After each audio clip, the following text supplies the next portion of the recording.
Hi, I am Manuel Bustamante. And I'm Sonnet Frisbie. And you are listening to The Root of Conflict, a University of Chicago public policy podcast. We are excited to have with us today Dr. James Robinson, Director of the Pearson Institute for the Study and Resolution of Global Conflicts at the Harris School of Public Policy. He is also the Reverend Dr. Richard L. Pearson Professor of Global Conflict Studies and the co-author of the international bestseller Why Nations Fail. We are talking with him today about his new book, The Narrow Corridor. Dr. Robinson, thank you so much for joining us and welcome to the podcast. My pleasure. Nice to be here. So let's jump right in. I wanted to talk a little bit about your previous work and how it then transitioned into your current work. So in your previous book with your co-author, Daron Acemoglu, Why Nations Fail, you argued that the level of economic prosperity in a country largely depends on institutions, which are themselves an outcome of political processes.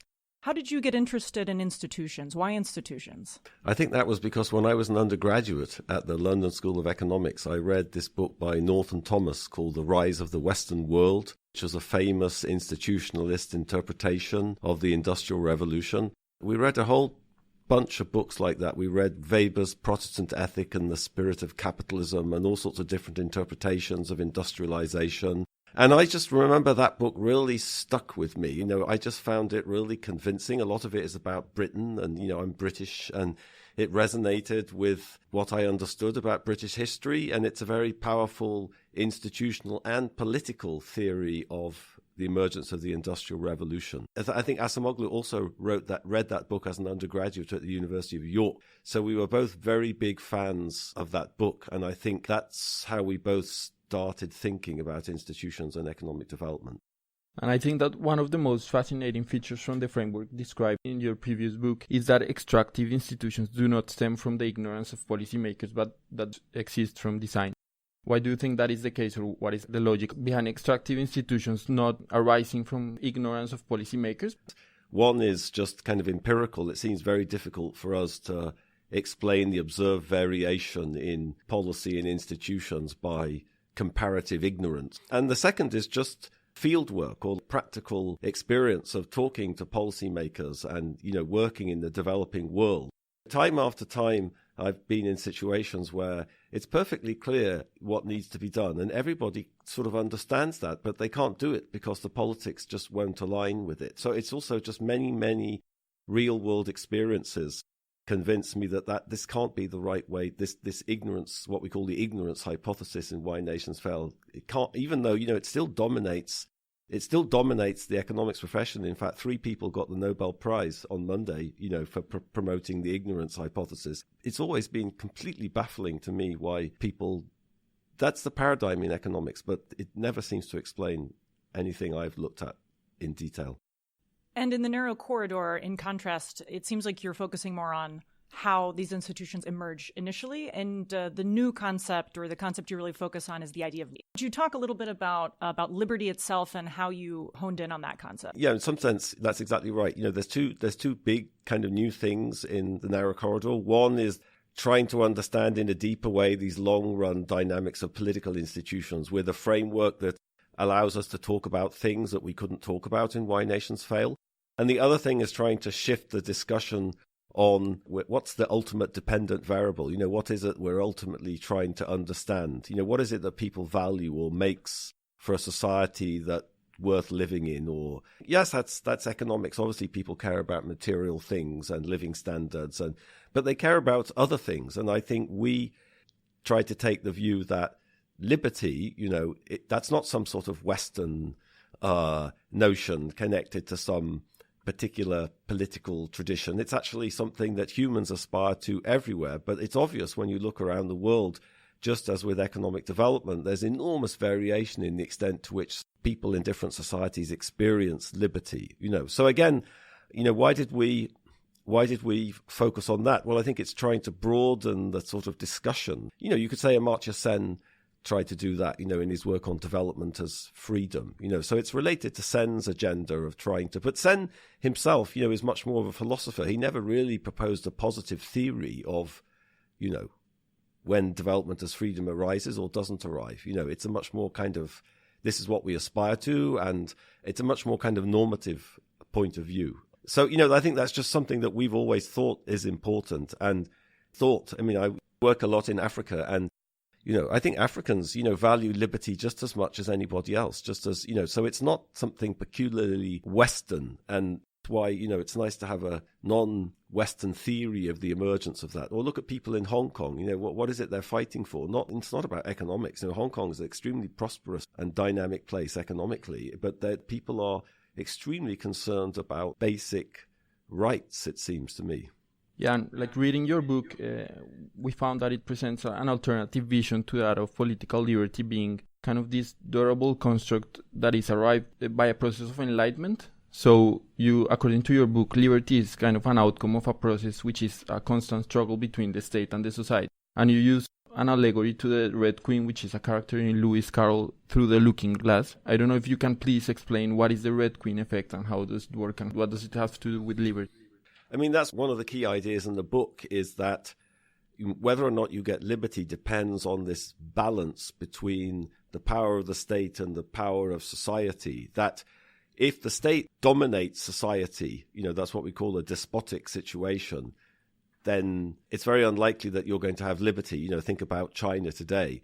But it's also true, you can have the polar opposite situation, think of Yemen, where the society in some sense dominates the state, where that's very common in world history. There's many parts of the world today, in the Middle East, in sub-Saharan Africa, in South Asia, which are like that. But that's radically different from China, but it also doesn't create much liberty. It's when you get this balance between the state and society. But what we emphasize, and this is coming to this Red Queen effect you mentioned, is that the balance between the state and the society is not just kind of some one-off moment of constitutional equilibrium or something. It's actually it's a race, it's a kind of race, and the balance has to be maintained, and it's a sort of struggle in some sense. And the metaphor of the Red Queen from Alice Through the Looking Glass is, where Alice and the Red Queen engage in this race, but they don't go anywhere. They just sort of stay in the same place. And the idea with the Red Queen effect is that if you want to stay in the same place, if you want to maintain this balance between the state and society, there's a lot of work and there's a lot of struggle in that. It's a sort of process. But, here's where the metaphor doesn't work completely. We emphasize that in that struggle and in that process, actually the state and society both get stronger. The metaphor doesn't completely work. The idea is to sort of put something that sticks in your mind that kind of emphasize the importance of this mechanism. This is not about enlightenment. Like at the start of chapter 2, we talk about the history of political institutions and liberty in classical Athens. And to me, there's a struggle to build state institutions, to sort of control them, and that goes backwards and forwards, and people are fighting for liberty, to create institutions, to figure out how to write constitutions or use social norms. So I think that's a brilliant example of what we're talking about. I'm glad that you mentioned China and Hong Kong. That's a really interesting topic. And I'm curious to know how you view the role of technology in this dynamic tension between society and the state. Because on the one hand, you have China exhibiting qualities of what you call in your book digital dictatorship. While on the other hand, you often have protesters using technology to organize in North Africa and elsewhere. On net, do you think technology is more likely to shore up government or societies in this dynamic tension? Our view is that there's no one implication of technology. It all depends on the institutional environment in which it's being used. So technology can be good or be bad, just like natural resources can be good for economic growth or they can be bad for economic growth. It all depends on the institutional context in which they arise. So I think, technology can have either of those effects, but how it's used is just going to depend on the initial institutional equilibrium. That's our view. So if you're in China, the state can co-opt all of this and gives the state more effective tools for monitoring and controlling society. But, if you're in the United States, hopefully something different happens. It can empower people and there isn't censorship or control. But the point of the Red Queen effect is that it's somehow in the DNA of the state to try to use these tools to monitor and control, as we learned from all of Snowden's revelations. So then people have to be very watchful, in this context of technological revolutions where somehow suddenly the state can do all sorts of things that previously it couldn't do. That's a moment of enormous risk in some sense for society. Is it in the DNA of people to push back? I think societies establish norms and, they establish precedents and expectations. And I think what you see in the corridor when the Red Queen works is that people do understand that their liberty is threatened, and they're willing to protest and organize collectively and fight to protect their liberties. But sometimes it's difficult. It's more difficult for society to act collectively, I'd say, because you have to recognize it and you have to have a common interpretation. Yeah, and I think that in your book you maybe use the concepts on social norms to explain this. So you use the cage of norms, which maybe prevent some societies from pushing back and constrain them. So can you please explain how these social norms can limit liberty and at the same time constrain the emergence of the state? So you put your finger on a very important part of the book. I think that there's a sort of cardboard cutout critique of institutionalism quite a few economists have rolled out, which is that, if you look at the constitution and the electoral rules and the law, Colombia doesn't have such bad institutions. So it can't be institutions that explain why Colombia has GDP per capita 20% of the US level. But institutions is not about that. There's a much broader set of institutions that are relevant for the way societies function. There's what Douglas North called informal institutions. And, anyone who's ever lived, or done research in a developing country knows that there's all sorts of norms and practices which have massive consequences for economics and politics, but which are not in the Constitution, written down as laws. And so I think perhaps in the past, these things are much harder to research and they're much harder to measure, as a social scientist. And perhaps that's one of the reasons why in the past we've sort of shied away from that a little bit. But I think one of the advantages of this current framework is it allows us to talk much more about that. And that's a big topic of research for us, and I think we'd like to push that agenda. So so the way it comes up, in the book at the moment is the way we start talking about it is to say, well, if you have a despotic Leviathan, as we call it, following Hobbes's terminology, where the state dominates society, that doesn't create much liberty. And the opposite situation, like I mentioned Yemen earlier, where you could say the society dominates the state, doesn't create much liberty either. And in some sense, there's two reasons for that. One is a very traditional Hobbesian reason, which is that, there's no state, there's no neutral arbiter. So there's a lot of feuding and violence in a society like Yemen. Every man has a dagger and a gun. And so that's a Hobbesian war. So that's the first reason there's not much liberty in Yemen. But there's another reason, which is, you see in all these societies without strong central authority, this is very evident in Africa.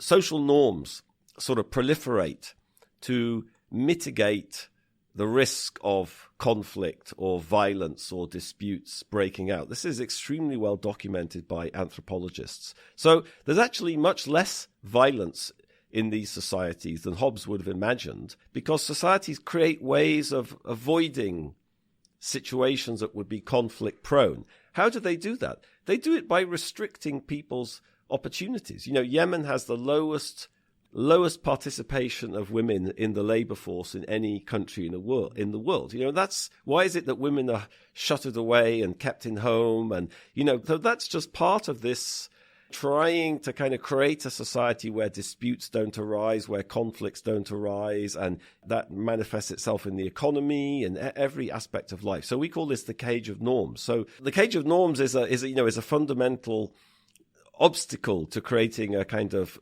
more inclusive society. And part of what the Red Queen does is to sort of erode that cage of norms. We try to give some examples from European history in that chapter where, as this race between the state and society takes place, the state gains capacity or whatever, but society changes also. And that's a very crucial part of creating liberty, it seems to us. And you also mentioned the role of political entrepreneurs in breaking this cage of norms sometimes. So the case of Solon, you mentioned the case of Shaka Zulu and others. So how important do you think these political entrepreneurs or the kind of individuals are in breaking the cage of norms? It seems to be something that will take much more time, but at the same time there are some particular times where things change really rapidly. Yeah, I mean, I think, as an economist, economists are very happy to talk about innovation, technological innovation. Thomas Edison invented